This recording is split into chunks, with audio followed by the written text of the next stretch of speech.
कल chief minister साहब ने इस बात में कहा कि इसी साल पक्के होंगे डेली वेजर, इसी साल पक्के होंगे डेली वेजर्स। चीफ मिनिस्टर साहब ने कहा कि हमारे पास रिपोर्ट आ गई है, उस रिपोर्ट को हम इम्प्लीमेंट करेंगे और स्ट्रक्चरल फेज मैनर में उनको पक्का करेंगे। हमारा स्टेटस, हमारे बच्चों की नौकरियां, हमारी जमीनों पर हमारा अधिकार, हमसे रियासत का दर्जा छीना गया, महाराजा की रियासत यहाँ से खत्म की गई। पहले वो जो वादे हैं वो पूरे करें। ये लॉलीपॉप हम बाद में देखेंगे। इस कटरा रोपवे का मामला मैंने असेंबली में उठाया था। 5000 लोगों का आप उजाड़ कर भाजपा की यहीं से उनकी मानसिकता छलकती है। जो केंद्र सरकार है वो अंबानी और अडानी के लिए काम करती है और उनका कोई छोटा भाई यहाँ आ गया जिनके लिए भाजपा के विधायक, वहाँ के विधायक जो हैं वो लोगों की बात नहीं कर रहे, लोगों के रिहेबिलिटेशन की बात नहीं कर रहे, वो उस ठेकेदार की बात कर रहे हैं जिसको कॉन्ट्रैक्ट मिला है। वो ये कह रहे हैं कि मैं लोगों को देख लूंगा। आप खुद सोचिए कि एक विधायक लोगों के बारे में ये बात कहता है जिन लोगों ने उसको चुनकर असेंबली में भेजा है कि नॉर्थ ईस्ट के लोग, वहाँ की नौकरियों पर उनका अधिकार। लक्षद्वीप में आपको परमिट की जरूरत है, जब वहाँ परमिट की वो बात करते हैं अपनी नौकरियों की, वो देशभक्त हो जाते हैं सर। जब हम बात करते हैं तो हम देशद्रोही हो जाते हैं। ये दोहरा मापदंड क्यों है? कांग्रेस का क्या स्टैंड है? 370 पे हमें स्टेटहुड मिलनी चाहिए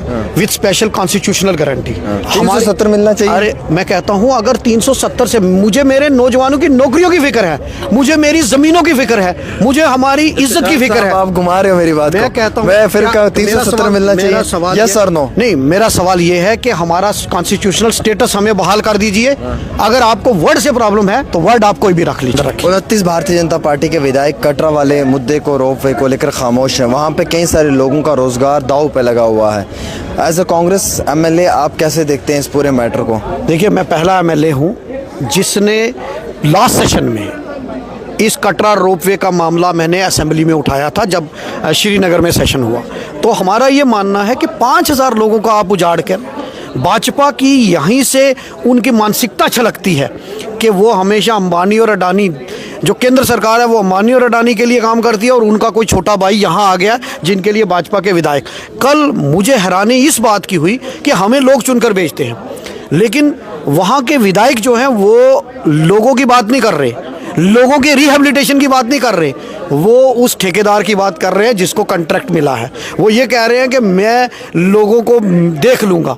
आप खुद सोचिए कि एक विधायक लोगों के बारे में ये बात कहता है जिन लोगों ने उसको चुनकर असेंबली में भेजा है। तो यहीं से भाजपा के 29 विधायक, आज 5000 परिवार हैं, उसमें छोटे दुकानदार हैं, उसमें पालकी वाले हैं, उसमें रेडी वाले हैं, उसमें घोड़े वाले हैं। ये तो गरीब लोग हैं ना, आप इनकी रिहेबिलिटेशन की बात नहीं करते। डेली वेजर्स को परमानेंट या रेगुलराइज करने के लिए हुकूमत ने फैसला ले लिया है और उन्होंने कहा कि खुशखबरी है कि डेली वेजर बहुत जल्दी पक्के होने जा रहे हैं। क्या खबर है इसके हवाले से? देखिए, आपने मुझे पहले इंटरव्यू में पूछा था कि आप डेली इफ्तिखार अहमद बेबाकी से आवाज़ उठाएगा। मैंने हाउस के अंदर आवाज़ उठाई और कल चीफ मिनिस्टर साहब ने इस बात में कहा कि इसी साल पक्के होंगे डेली वेजर, इसी साल पक्के होंगे डेली वेजर्स। चीफ मिनिस्टर साहब ने कहा कि हमारे पास रिपोर्ट आ गई है, उस रिपोर्ट को हम इम्प्लीमेंट करेंगे और स्ट्रक्चरल फेज मैनर में उनको पक्का करेंगे। और मुझे उम्मीद है और हम तब तक सरकार को याद दिलाते रहेंगे जब तक डेली वेजर्स को अधिकार नहीं मिल जाता, उनको हक नहीं मिल जाता। हम तो ये भी कहते हैं कि जिनकी वेजेस कम है, चाहे वो एनवाईसी वाले, 2000 रुपये, 2000 में किसी का घर चल सकता है, 9000 रुपया। वोकेशनल टीचर्स, सीजनल टीचर्स, रहबरे खेल, रहबरे ज़राअत, रहबरे सेहत, ये सारे कंट्रेक्चुअल मुलाजमीन, एजुकेशन डिपार्टमेंट के आज भी ग्रांट है, उस पर भी हम बात करेंगे। तो ये कुक, ये मजाक है। कुक को 500 रुपया महीना, यानी 500 रुपया अगर महीना है तो उसको पर डे कितने रुपए मिल रहे हैं? आप ये देखिए कि वो किस तरीके से अपने घर का गुजारा करता है।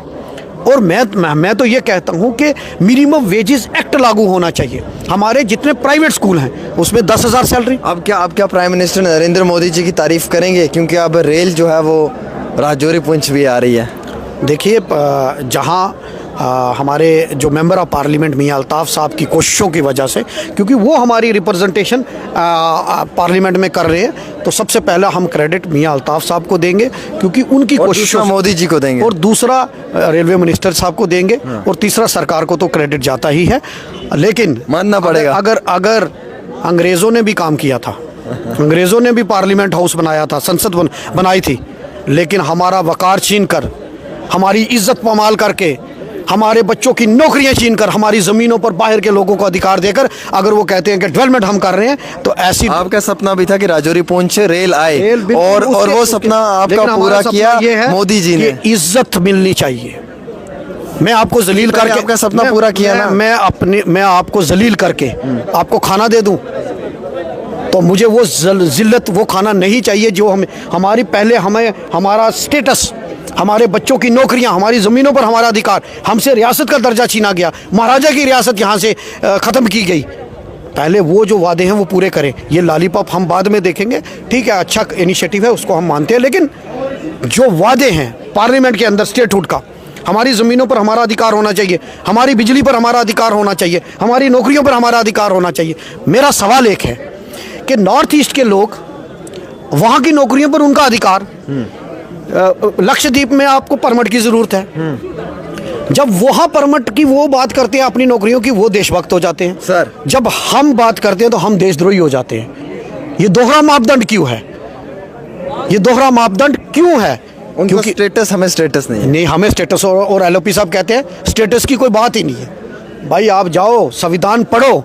मणिपुर में मुझे पार्टी ने मौका दिया, मैं मणिपुर गया, एयरपोर्ट में मुझे पहले कार्ड बनाना पड़ा कि कहाँ जा रहे हो, तो एक भारत श्रेष्ठ भारत, वो भी तो संविधान के तहत है। अखंड भारत। मैं लक्षद्वीप में गया, लक्षद्वीप तो पहले परमिट बनता है, कितने दिन के लिए आए हो, अगर परमिट खत्म उठा के जेल में। तो ऐसा हम तो नहीं, जम्मू कश्मीर में नहीं, हम कहते हैं हमारी जमीनों पर हमारा अधिकार होना चाहिए, हमारी नौकरियों पे हमारा अधिकार होना चाहिए। 370 आना चाहिए। देखिए, हमारी स्टेटहुड होनी चाहिए, हमें स्पेशल स्टेटस दे दो। अगर आपको 370 से प्रॉब्लम है, आप 71 उसका नाम रख लो, आप 72 रख लो। 70 आना चाहिए, नहीं आना मैं कहता हूँ हमारी जमीनों पर हमारा अधिकार, हमारी नौकरियों पर ये नहीं था हमारा सवाल है। 370 आना चाहिए। आप उसको अगर 70 की प्रॉब्लम है, आप 71 रख लो, चलो, आप 72 रख लो। नहीं, आप 70 में 70 हमें नौकरियां मिलनी चाहिए, हमें स्टेटहुड मिलनी चाहिए, हमारे रिसोर्सेज पर हमारा अधिकार होना चाहिए। कांग्रेस का क्या स्टैंड है 370 पे? मैं कहता हूं कि कांग्रेस का स्टैंड है कि कांग्रेस ने सीडब्ल्यूसी रेजोल्यूशन में, सीडब्ल्यूसी का अगर पहला रेजोल्यूशन किसी का है तो वो ये है कि आप मुझे बताइए सुप्रीम कोर्ट ने क्या कहा। सुप्रीम कोर्ट के डिसीजन के घुमा रहे हो। मेरा वो सवाल नहीं, मैं कह रहा हूँ कांग्रेस का क्या स्टैंड है 370 पे? 370 पे हमें स्टेटहुड मिलनी चाहिए विद स्पेशल कॉन्स्टिट्यूशनल गारंटी। 370 मिलना चाहिए। अरे मैं कहता हूं अगर 370 से, मुझे मेरे नौजवानों की नौकरियों की फिक्र है, मुझे मेरी जमीनों की फिक्र है, मुझे हमारी इज्जत की फिक्र है। आप घुमा रहे हो मेरी बात मैं को। कहता हूं, मैं फिर 370 मिलना चाहिए, यस और नो? नहीं, मेरा सवाल ये है कि हमारा कॉन्स्टिट्यूशनल स्टेटस हमें बहाल कर दीजिए। अगर आपको वर्ड से प्रॉब्लम है तो वर्ड आप कोई भी रख लीजिए। चलिए, बहुत बहुत शुक्रिया। हमारे साथ एमएलए राजौरी इफ्तिखार अहमद साहब थे, जिन्होंने कई सारी सवालों का जवाब दिया। हम उम्मीद रखते हैं कि इस इंटरव्यू के बाद आप अपनी राय ज़रूर देंगे।